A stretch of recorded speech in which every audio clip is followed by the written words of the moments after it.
We are live. All right.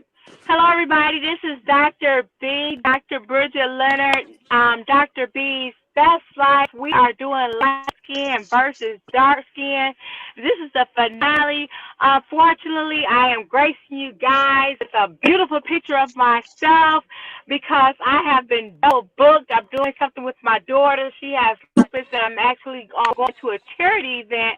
So I truly apologize, but this topic is so important to me. I could not fathom postponing the finale. The ladies are on the panel and they are ready to talk about the things that we've learned, our aha moments over the past 4 episodes. Yes, I cannot believe it. We are really at episode number 5. We are at the finale. We had episode number 1 where we talked about breaking down the barriers. We talked about colorism in the household. We talked about how colorism affects kids. We talked about how colorism affects relationships, whether personal relationships or relationships that are in the workplace.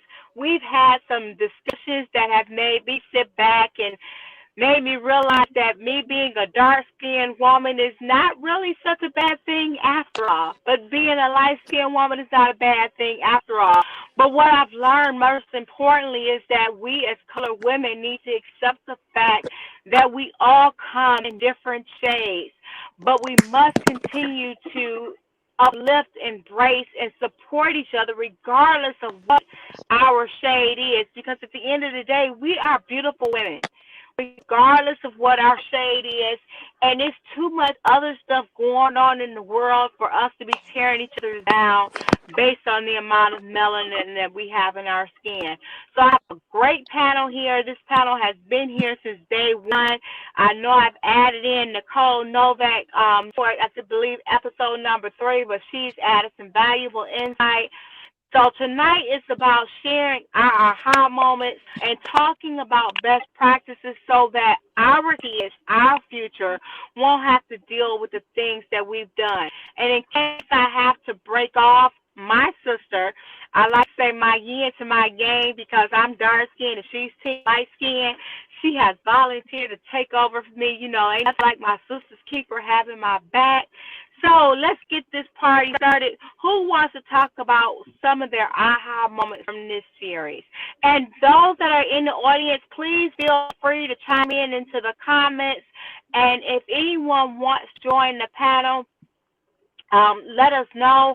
We can hopefully let you in, but definitely drop your comments in the panel because this is about all of us, not just people on the panel, because we want to make sure that the next generation does not go through what we went through. And the time to start the healing is now. So who wants to go first with some of their aha moments?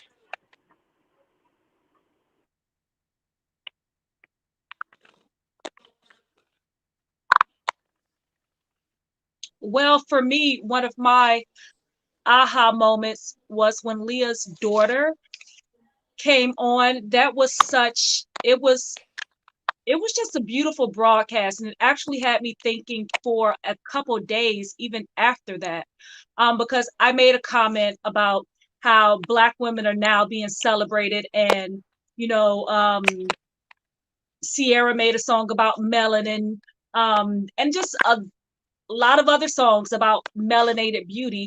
And her daughter said, but that song does not celebrate me. I'm not chocolate. I'm not this highly melanated woman. And she's like, that's kind of how it is in society. And I'm just like, where do I fit in? And to be honest with you, like, I never thought about her, which she represents a lot of us. So that really had me puzzled for a couple of days. we're we're celebrated for our melanin now, but there are some women who still feel disconnected from it. Yeah, yeah.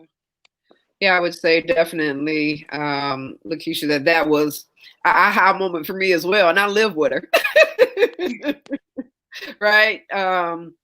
We don't often talk about it as much as we did when she was a lot younger. But to hear her sentiments around that, being a lighter skinned woman, to know that it is a deeper, right, level of pain that kind of is associated, and how we even continually marginalize even beyond light-skinned women. And so I think that, even the very first one, where Butterscotch was on, and we missing her tonight, but she, really kind of zeroed in on kind of the light-skinned woman's, issue, right, in this whole colorism discussion, because many think that, we are in a position that we're favored in this thing, and that, we don't have with being light skinned, that many see us as, the go-to, or the golden child in the group, and it's just not that way. And so I think that just hearing more from other light-skinned women, it kind of validates what I felt on various occasions. So yeah, I would agree with you, Lakeisha, wholeheartedly.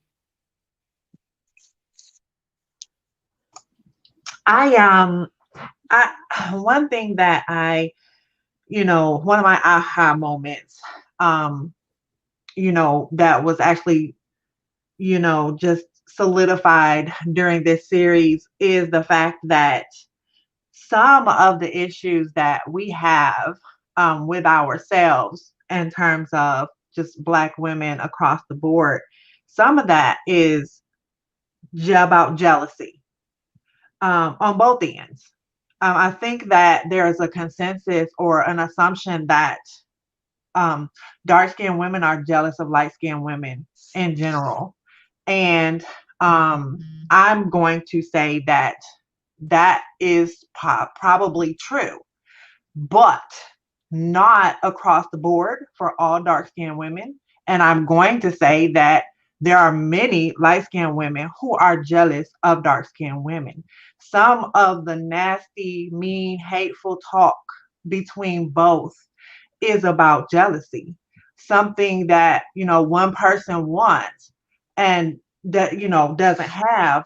You know, a lot of us think that dark skinned women just covet light skin or covet what we think of when we think of the typical hair a light skinned person has, which is even nonsense because a lot of us have all different types and textures of hair.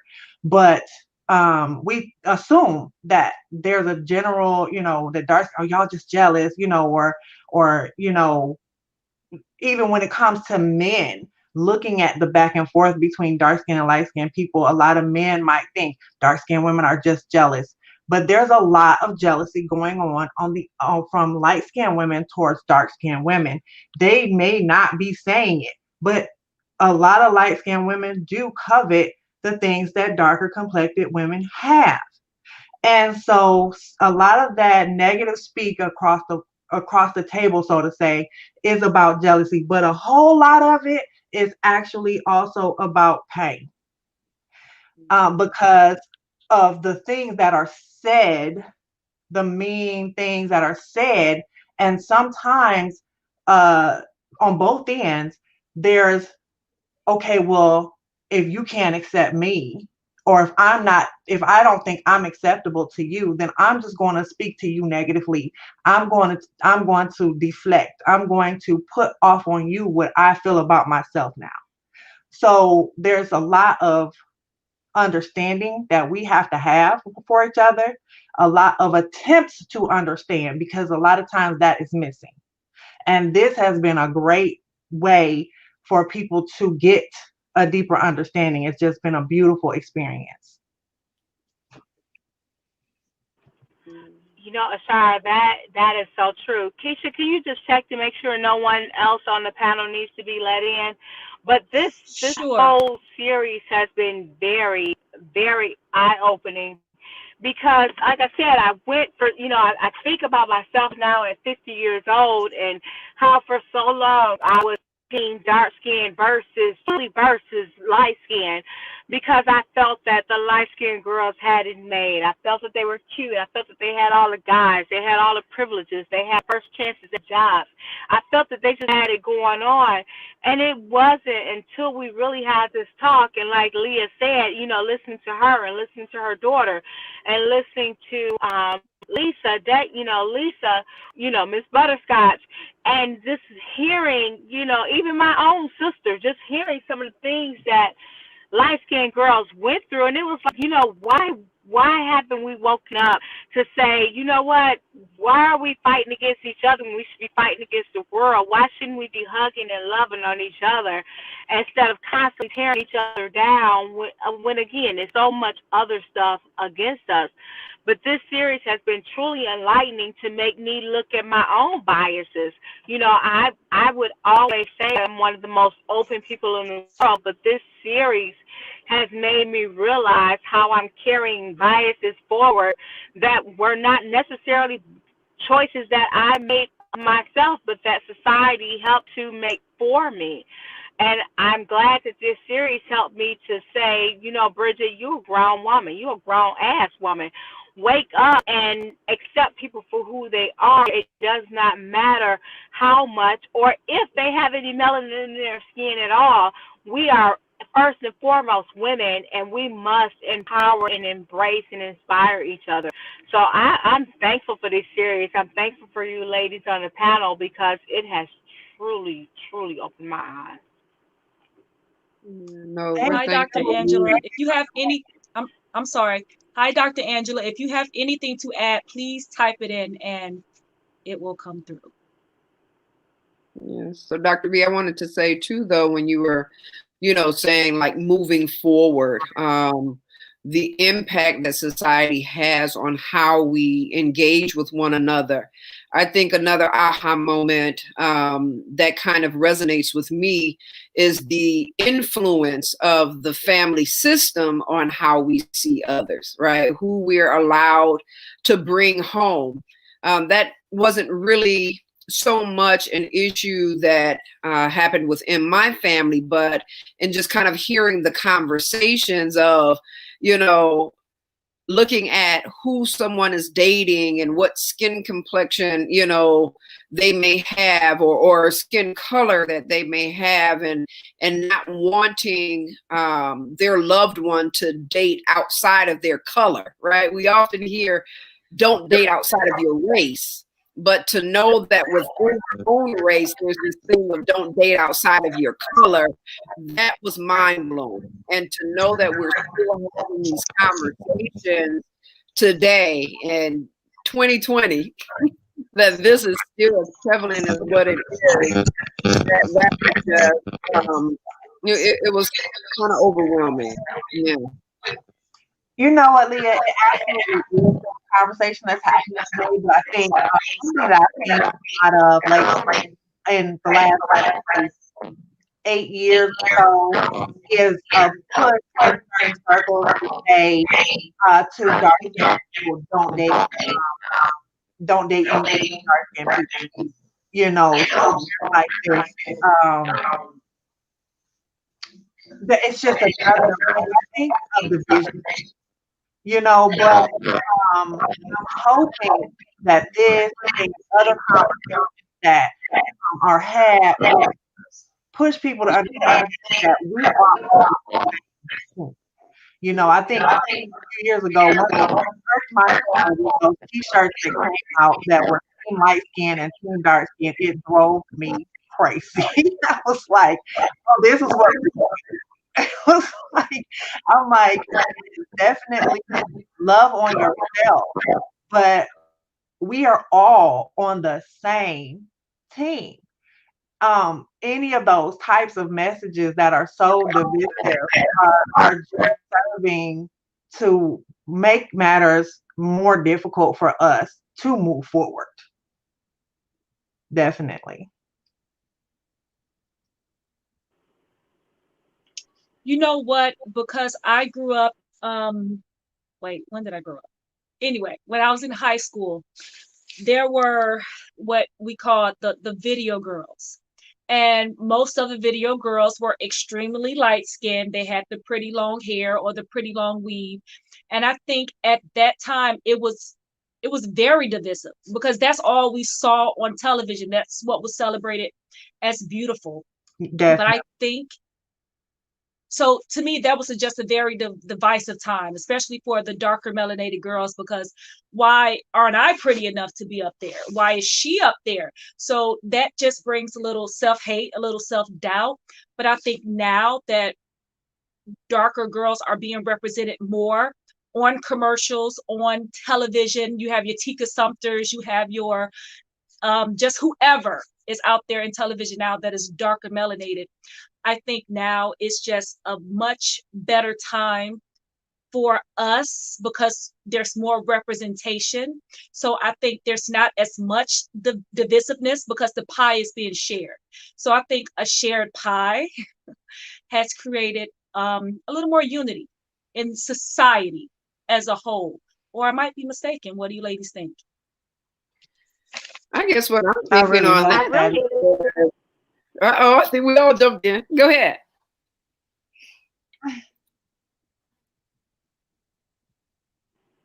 go ahead, Leah.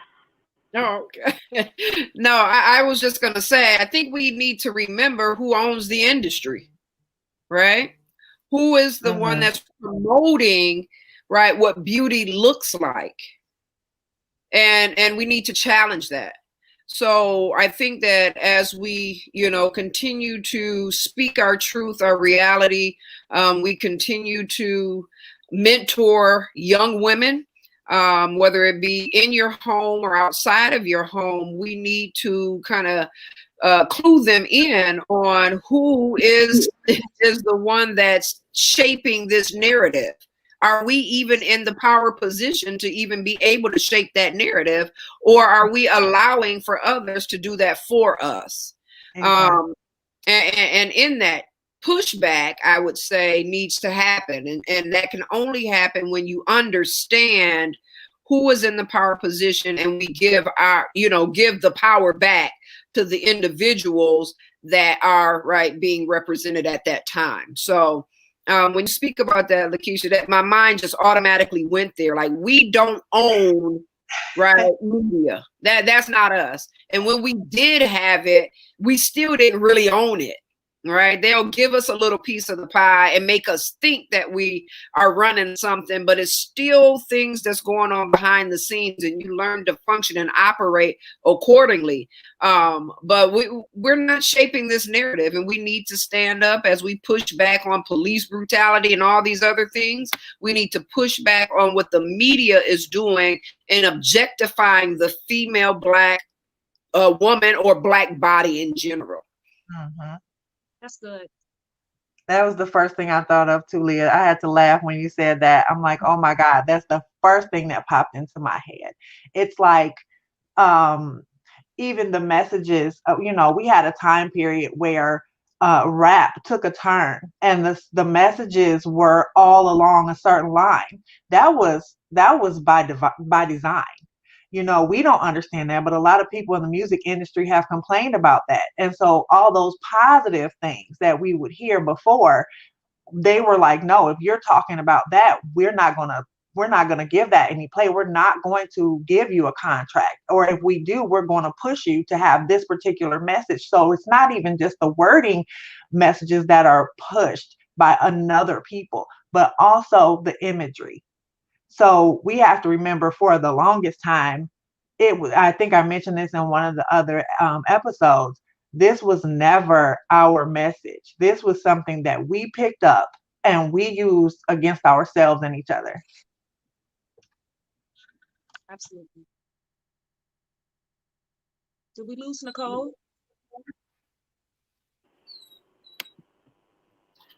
Hi, Nicole. You got any feedback? Oh my God, I am so sorry. I have my family here. Last week my mom came on and my sister is new to this right now. And we're a different color complexion. She's like, so y'all light skinned people think y'all got it hard? I'm like, oh my gosh. So I'm really trying not to laugh. She said, can I say anything? So, she she's got me over here giggling, because we were both light, and dark growing up. And she's not even really, she's like medium complected, but she still felt like in our family it was she was the darker one, and and didn't get as many privileges, I suppose, as the rest of us. So it's well, you said something. Anyway, they're very distracting me. Um, they're supposed to be going to get some food. But anyway, I kind of missed a bit of the conversation because my handheld died off, and the computer wouldn't boot up, so I kind of missed some of it. But I just think it's very important that we all continue to have these conversations and continue to collaborate on moving forward, because being divisive doesn't help anyone in any corner at all. Like we talked about in the workplace and in the families, it still continues to be a division. And, it shouldn't be that way. It's funny because I showed a picture of me to somebody at work today. She said, I like your curly hair. How'd you do it? I said, I had some curl formers, and I showed her this joker looking picture of me with all these curly things in my hair. And she said, oh my God, that's you? And she was looking at my face. And she said, that doesn't even look like you. And I said, it's interesting because I just did that on Sunday, but it's interesting how I will dumb myself down, so to speak, when I go to work, and I do it on purpose because I don't want, kind of any attention or agitation. So I won't dial myself up. I won't do certain things so that I won't be talked about or picked on or what have you. And at 50, 51 years old, that still shouldn't be the case, but it is. So I just think it's really important that we continue to have these conversations. No one is better than the other one. We're just different. Everybody's just different. Nothing is better or worse. Even my mom doing hair growing up, she always taught us there was no such thing as good hair versus bad hair. It's just different hair. There's curly hair and there's hair that's less curly, and so even with skin color, it's the same. No one is more different. So I just think it's good we continue to have the conversation and continue to help one another, and be accepting of one another. And if you're light skinned, don't walk around with your head up in the air like, you're so much better than everybody else. And even as we, turn tables, it goes back and forth. Everybody should hold their head up high. It's just the best thing to do. And when you see someone that's not having a good experience, like Lauren, I ended up on her page, and I just really went through her page, and I remember everybody talking about it just when we first started out. I ended up on her page. I'm like, this girl is wonderful. She can barely see. She's an artist. She is just brilliant, and she just doesn't think anything about herself because of the color of her skin, or she downplays herself, or doesn't fit in. And it just shouldn't be that way.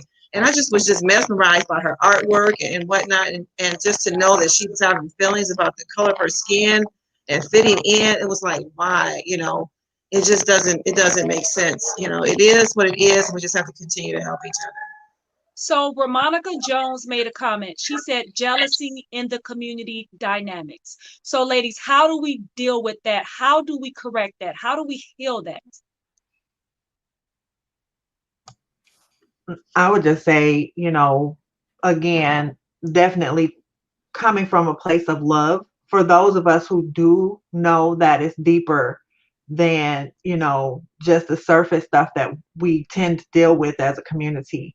And trying to shed light on the situation with those that we come into contact with, because ultimately, it's going to be a each one reach one or each one teach one type of situation. When we're hearing, like I said, I think in one of the other episodes, when we're around family members and we're hearing different messages that could be communicated to the children in the family or to others, it's up to us who know to say, hey, you know what?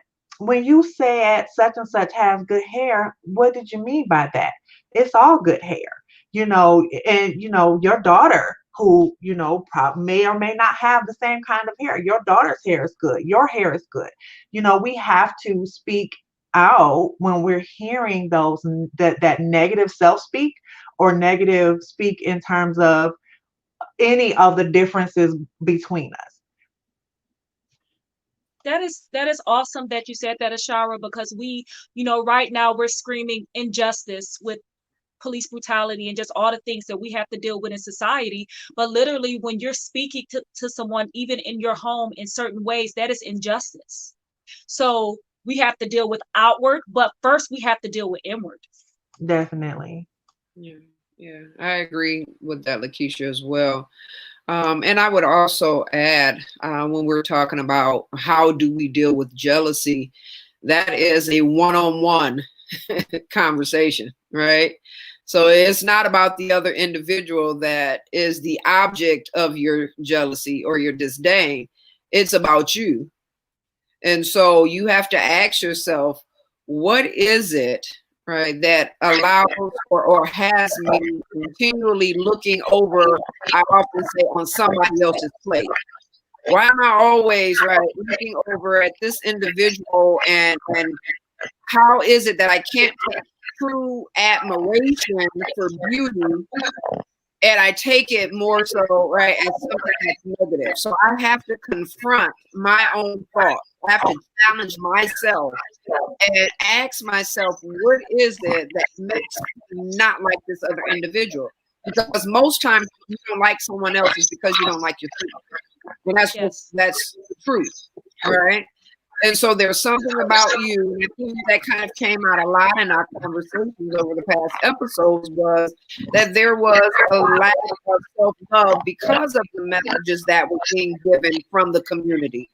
And so we have to identify, like, what are these thoughts within? What are my beliefs about myself? And why am I portraying this, or am I dumping this off on somebody else? So I have to be true with me before I can, look to heal anything, jealousy and anything else.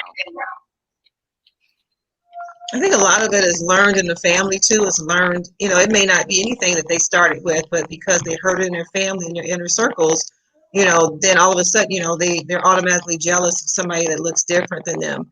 And so you're right, Leah, people have to start examining themselves within, but how do we get them to that point?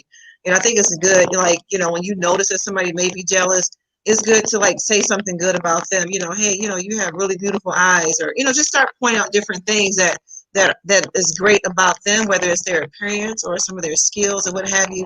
But if we get in the habit of complimenting each other more often, which a lot of times women have a hard time doing anyway, because we compete with each other just on a general scale. I mean, it's just what we do naturally. But when we're in the light skin, dark skin thing, and we know that there's like a jealousy in the air, just take some time out and start complimenting the other person and breaking down those barriers and letting that person know that they don't have to, not outwardly saying, hey, you don't have to be jealous, but when you feel it, just kind of start trying to bond with that person or build some type of relationship with that person. Yeah, You know because I what, feel Nicole, like, that is, oh, I'm sorry. Nicole, that is absolutely amazing how just breaking down the walls with the compliment, that is like genius.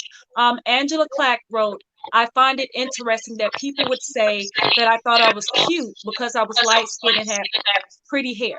That was their perception. The stereotype that light skinned girls think they're cute. In reality, she says she had low self esteem as a heavier young girl, light skinned or not. She did not find confidence until she was in her 30s. Exactly. Yeah. Yeah. and that's why it's more so about the other individual than it is about the one that's showing up, right? Because that person may actually not see themselves the way someone else is seeing them. I had a young lady that now we're friends, but back in high school, I can't remember if I mentioned this, but she was of darker hued skin. And just recently, within the past couple of months, she said that the Holy Spirit led her to come and talk to me and have me on her podcast. Right now, this is from high school. She was a year younger than I was.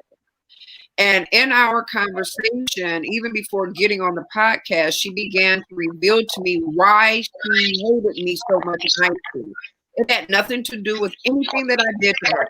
It was solely because she was hurting at that time. Her family system, right? There was a measure of pain that was present.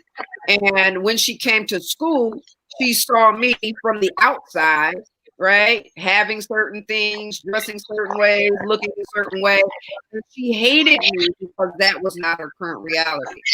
She came back and said, I'm sorry, right?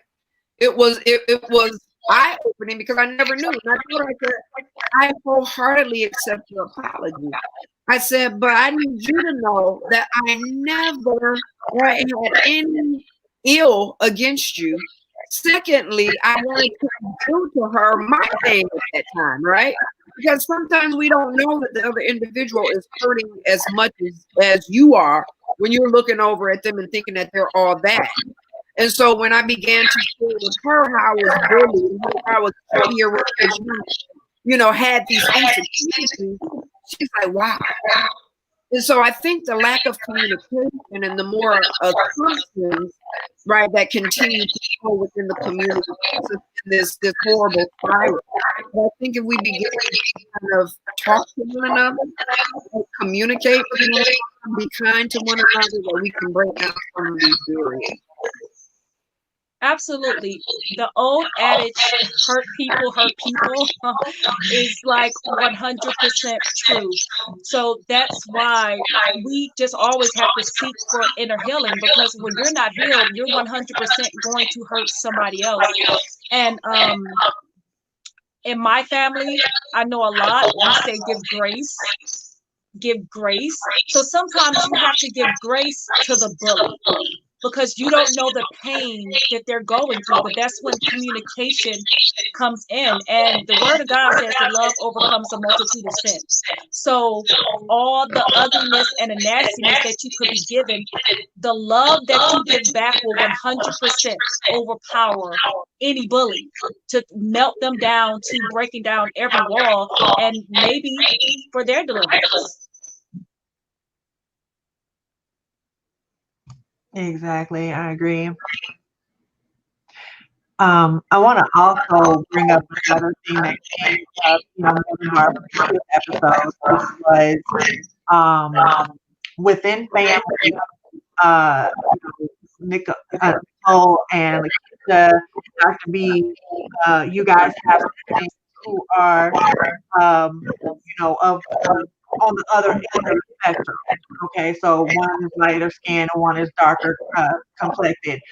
And I think, Lakeisha, I think you mentioned that you have children who are the same way, and that they will speak negatively at each other about their skin complexion. And a lot of times, the children, whether they're in a classroom or extended family or within the same household, will throw things at each other that they're picking up from the media or what have you. And going back to what I said earlier about addressing those situations that come up, we have to have a very keen ear when it comes to what the children are saying, and what they're exposed to by others, whether other children or adults. And we have to have conversations on a regular basis with them, whether it's about what they have said to someone else or what they have heard or been exposed to, because that is one way that we're going to be able to change things significantly moving forward, to help the youth have a different understanding than we came up having. Like Lakeisha said, to understand that that bully may be going through something and we just don't get it because we can only see our own pain. So having conversations when children are hurt by others or have hurt someone, to say, hey, this is not acceptable, and here's why, and here are the things that we've been dealing with, and here's how you can change the situation. And you interacting with others, you can say to that little girl who has some problem with you for whatever reason, hey, you're pretty too. Hey, whatever it is that you're saying, oh, you think you got good hair, oh, my hair's okay, but you have nice hair too, to be able to change the course of those interactions. And I just think those kinds of conversations would be so, so, so important to be able to really change the course of the way that things have been going with us. Absolutely. Ashara, I was going to say something because Leah said something earlier about mentoring. I truly believe that that is the way that we're going to bridge the gap from yesterday to today. And Ashara, you just said it, like we have to get our children, we have to get these young kids, like we have to mentor, like we can mentor out of colorism. We're in a much better place, but it's up to us. We have to teach our kids, they have to teach their kids, and one day there will be no more colorism. So it starts here. So how do we feel about just bridging that gap with mentoring? Like, how do we go forward with this? Well, I, I I hear what I hear what you guys are saying, and that is so true. We do have to start with our youth, but as someone mentioned earlier, it starts with, like Michael Jackson said, it starts with the person in the mirror. Because how can we educate our kids or mentor our kids when we have so many biases and so many beliefs that are untrue, or or just fixated because it's something that we've learned or it's a learned behavior. So it really starts with I think it truly starts with the person in the mirror. Because like I started, when I started off the show, I said that I had to sit myself down and look in the mirror and really admit to the biases that I had. And I was ashamed that I felt the way I did at 50 years old, to carry around that much, and I'm not going to say hate, but to carry around that much, um, it's hard to define it, to not give light women a chance, or to not put myself in their shoes, because I was so caught up in my feelings that I didn't think about what someone else was feeling, made me feel bad.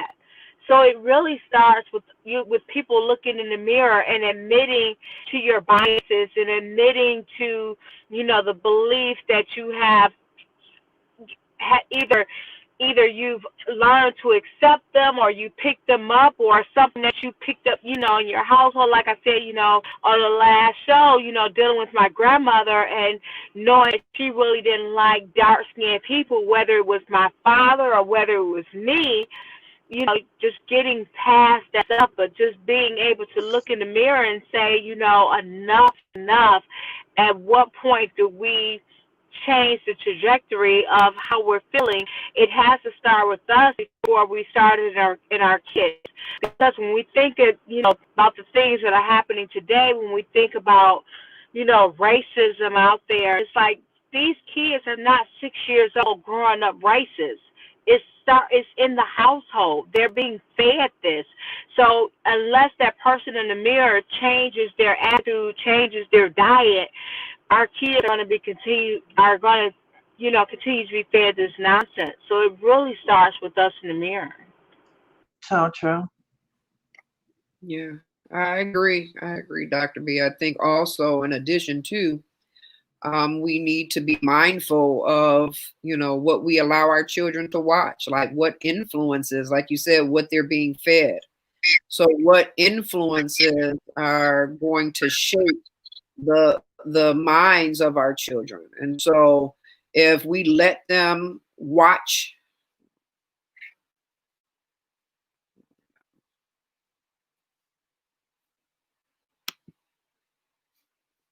okay, I'm sorry.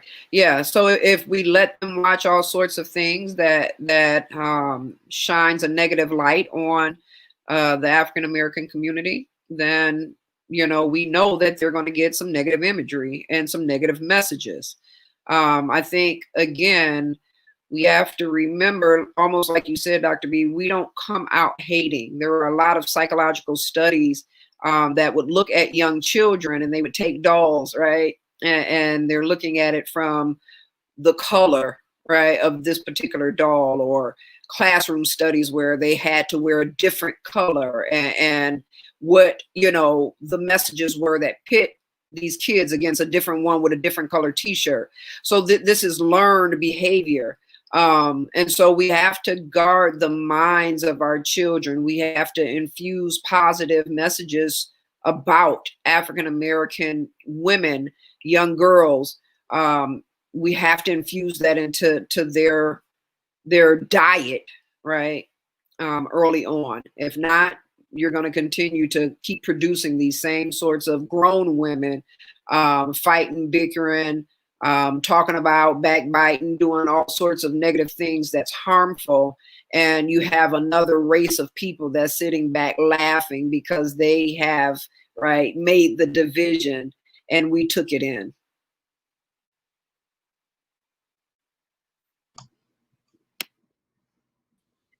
I almost want to say, how can this be the finale when it seems like such a new beginning? There's so much left.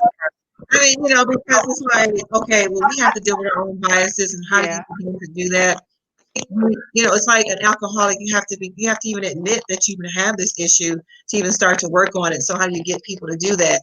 It's almost like I'm envisioning something like a Maury show. You bring somebody on and say, well, what are your biases and what have you done, to other people because of your biases? How have you halted someone else's growth? And have people like admit some of these things. It's like, this is like the finale of number 4, but like, someone's like, what's next? Because there's so much conflict in the world, and we can talk about it and say we need to do this and we need to do that, but what really is the next step? How can we help the masses?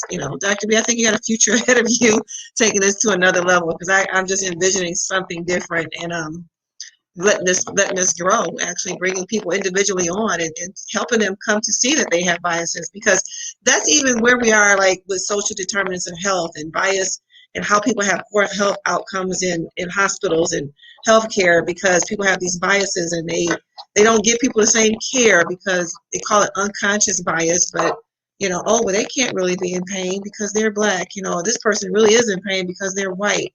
And so it's just a whole umbrella of things that we really should explore moving forward, offline, online, or what have you. This can't be the finale. It just can't.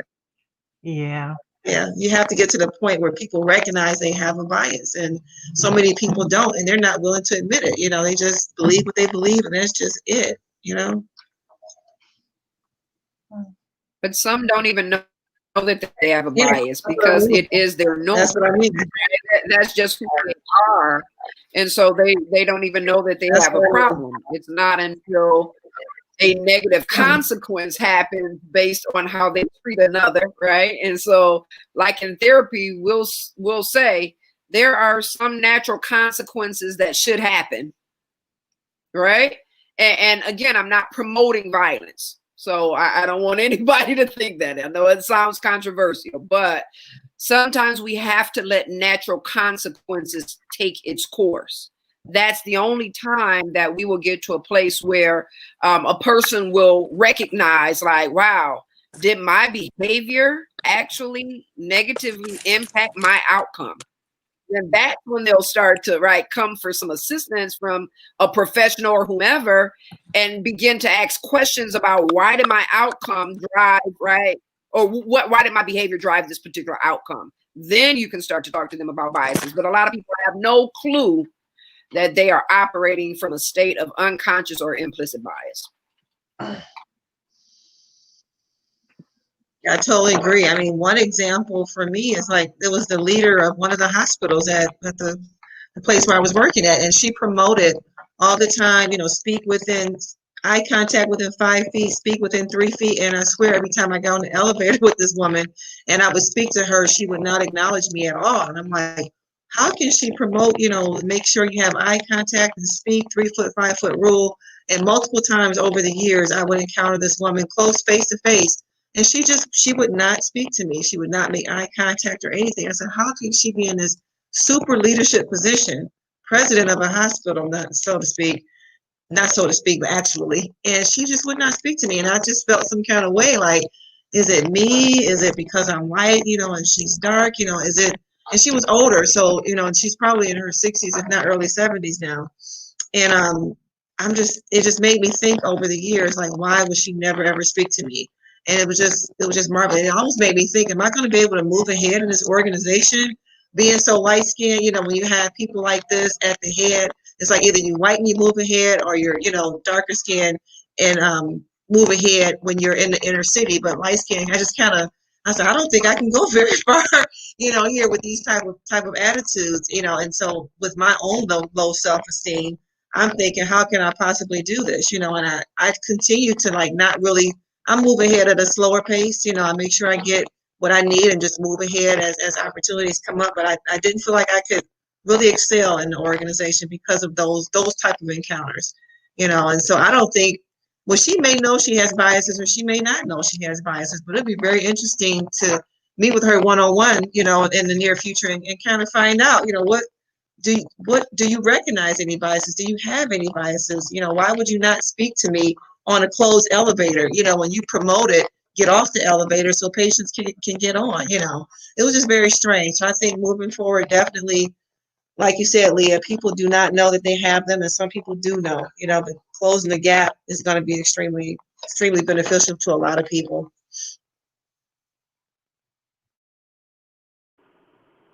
Hi, Lisa. Thank you for joining us. We're talking about, asking everyone to talk about their aha moments and any tips for making sure that we can help the next generation not go through these colorism issues. So, do you have any aha moments from the past 4 episodes that you want to share with people? The aha moment would be from the past episode. Can you hear me? Any of the From any of from any of the the 4 past episodes.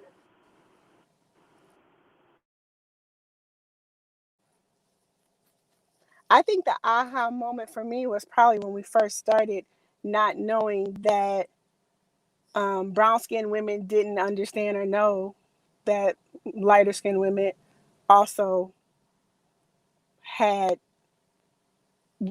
problems with other people because of we were lighter skinned from dark skinned people.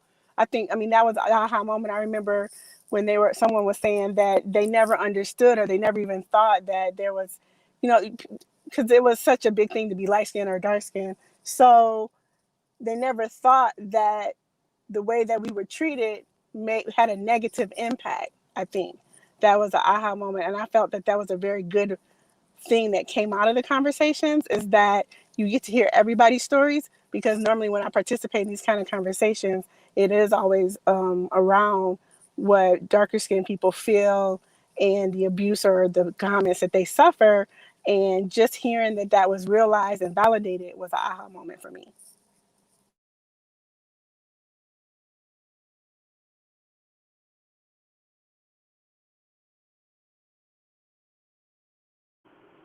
That's great. And just thinking about, next step moving forward, what advice are we, what advice to give to that mother that's raising a child, whether that child is light skinned or dark skinned, and, just trying to make sure that they don't go through what we went through when we were younger. What advice would you give? Um, I would say to treat, I mean, I had that issue and we talked about that before. So I don't, I make sure that family members are aware that it is a serious issue, that it does impact the kids, that family needs to be aware of the words that they use and needs to be empathetic and considerate about the way they treat all the children, cousins, nieces, nephews. It's not, all the children, and make sure that they're aware and make sure that they're ready to have those hard conversations, because in the past it's not been something that has been talked about. But since we're bringing it to the forefront, if I need to talk to you about the way that I feel you're treating my children, that's a little different based on how you perceive them, we need to have that conversation. And there doesn't need to be any attitudes. Nobody needs to fall out. We don't need to become enemies, but you need to be aware of how you're making my children feel, or how you're making me feel about how I think the perception of how you're making my children feel, so that all the cousins, nieces, and nephews can play together without feeling some sort of way or feeling somebody is more superior than others. We need to stop the superiority thing in the families. Some kids stand out more than others, and that shouldn't happen based on whose hair is curlier, who's lighter, who's prettier this or prettier that, or more handsome this. All that needs to stop. All the kids, everybody on the inside is the same. So the hard conversations we need to make sure that it's okay to have them in our families and participate in them when it's necessary. Because if the adults don't change it, it's going to pass on from generation to generation to generation. And so, yeah. But Dr. B, can I add? I think it's kind of sad too that there are some families, though, some parents that are jealous of their own children, right? And then there's some parents that hate their children based on the color, right? And I think it's kind of similar. Um, and I know hate is a strong word, but I've experienced that in doing therapy where they literally hate their children for that. And again, I think that that was a level of a lack of self-love. How do we bridge that gap? Right. I think it's easy to kind of talk to others and be truthful, but as parents, right, if their children come out and they're not ideal, how do they move forward then? Right. I think that that's a deeper level of pain, a deeper type of a discussion. Um, I don't know that we really haven't covered or talked about, but Lisa, you just kind of made me think about that. My heart aches for children that have gone through that type of My pain. kids definitely went through it in my family, and I do know my mother. She just admitted this year she doesn't, she hated me, so she never liked me. And I don't know that there's anything you can do with those kind of parents.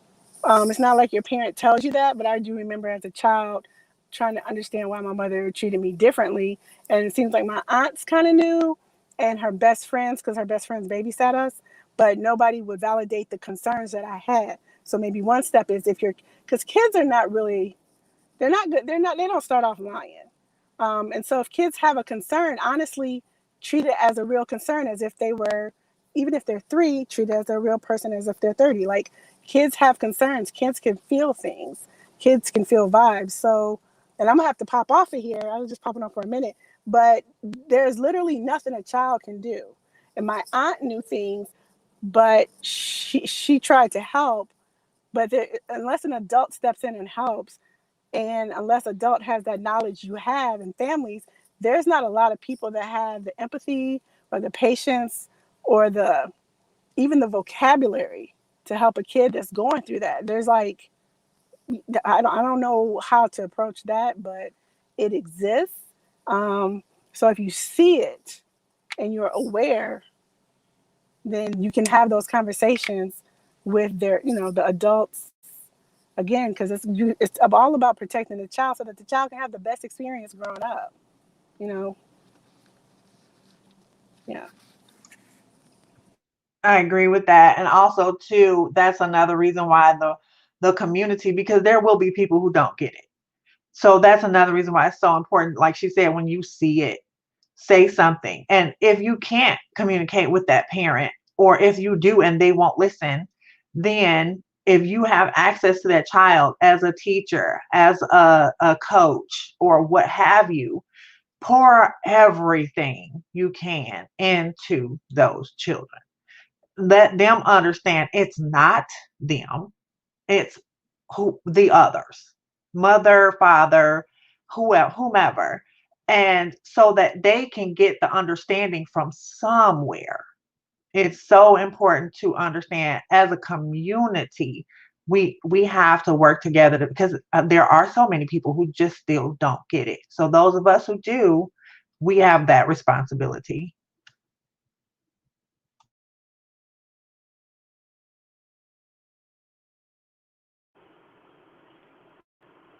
You ladies are just awesome. I'm sitting here now with tears in my eyes because even though we're on episode 5, we're nowhere near breaking through. It's like an iceberg right about now. We see the tip, but there's so much at the bottom. But I'm hoping that people that have listened to either one of the episodes or 5 of the episodes understand that it starts with us, that we must protect our kids, that we have to learn to embrace each other regardless of the amount of melanin in our skin. I really want to thank you ladies for going on a journey with me. Like I said, when I saw that episode of Light Skinned Girls, and Iana Van Sant was at the end of the show, and she said, "You guys, we have to take this to the table. We have to have these discussions." And I got up and I put a call out for help, and you guys answered the call. Well, some of you were voluntold, but it doesn't matter. You were there, and I appreciate you. but I'm glad that we've started to open the door. And like Nicole stated earlier, this may not be the finale. This may be the finale of this series, but we may have to look at another avenue where we bring on even more people that actually have concerns or people that have solutions so that we can work through this. This is not something that's going to be solved in an hour show, but we must bring awareness to it because enough is enough. And, you know, like I said so many times during this episode, and so many others episodes, I admit I had biases that were unfounded, unjust, and I'm ashamed to have had them.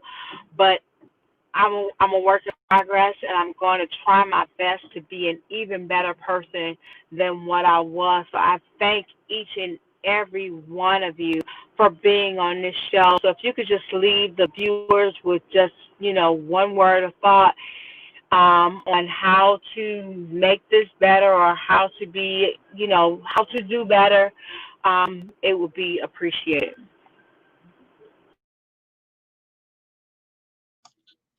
I'll start by saying definitely do whatever it is you have to do to get, if you don't already, get on the road to start the journey toward loving yourself and understanding that you are beautiful no matter what anyone else has ever said to you. That is one of the most important things. Like Dr. B said, you have to start with the mirror and everything else can flow well from there.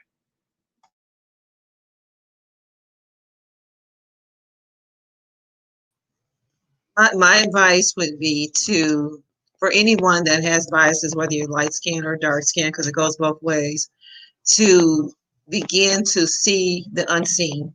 So look past what you see and begin to see what you don't see.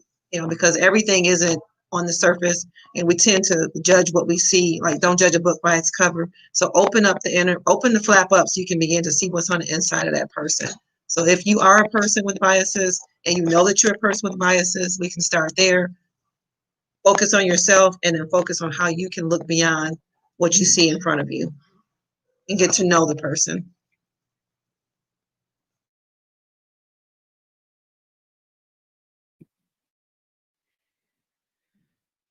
I would say that sometimes our biases are really our fears.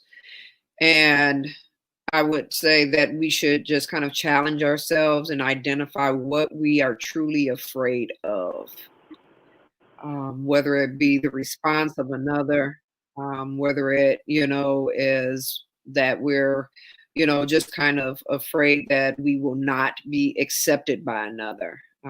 We need to challenge whatever that fear is. And then lastly, just do unto others as you would have them, right, to do unto you. And so if you don't like to be mistreated, if it hurt, um, the way people interact with you on a day-to-day basis, then make certain that however you desire to be treated, that's the type of treatment you're giving to another.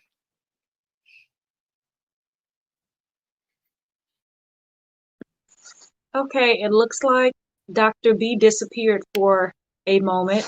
Um, but I find myself just as emotional as the first episode today, as the first episode, and I really didn't expect that. I expected to really leave this conversation with a little bit of resolve, but just like Nicole said, there's not resolve because we've just tipped the iceberg. But what I would like to say to whoever's listening is grace, like grace for yourself, just grace for what you've been through. Grace for your biases, just grace, and grace for others because you just don't know what somebody else has been through. So whenever you have grace for yourself and for others, it just makes it a lot easier to deal with the emotions that we have.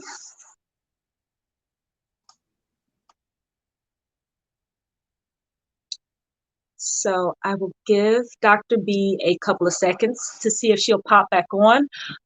But if not, if nobody else has any type of closing comments, then we will say thank you to everyone who has listened to. Wait, any closing comments? Are we good? Are all hearts clear, ladies? I think everyone, all Very had good. such beautiful statements. Okay, so all hearts are clear. That is great. For one, I know that Bridget would want to thank each and every one of the panelists who have come on here and just to share your point of view, your knowledge, just everything. It has been amazing. And thank you for everyone who has tuned in. And I don't think this is the end of the conversation. I guess we will, yes, Lakeisha Evans, grace is so important. Asandi just said that. So I don't think this is the end of the conversation. We will wait for Dr. B to see where she wants to take this, but it goes deeper because it just doesn't feel like it's over. It feels like there's a continuation, and that continuation is going to just facilitate more healing. We've opened up the conversation. We've opened up the wounds. Now let's pour some salve into the wounds and let's get to healing the wounds. So we have to go deeper to the root. So, ladies, I think we're done. So we're going to end the live without Dr. B. We miss you, Dr. B. Bye, Thank ladies. you, Dr. B. Thank you, ladies. Dr. B. Thank you. My new sisters. Yes. We miss everyone who couldn't attend, but thank you, ladies, also. It's been a pleasure. Look forward to more. Bye, ladies. Okay, bye-bye. Good night. Good night.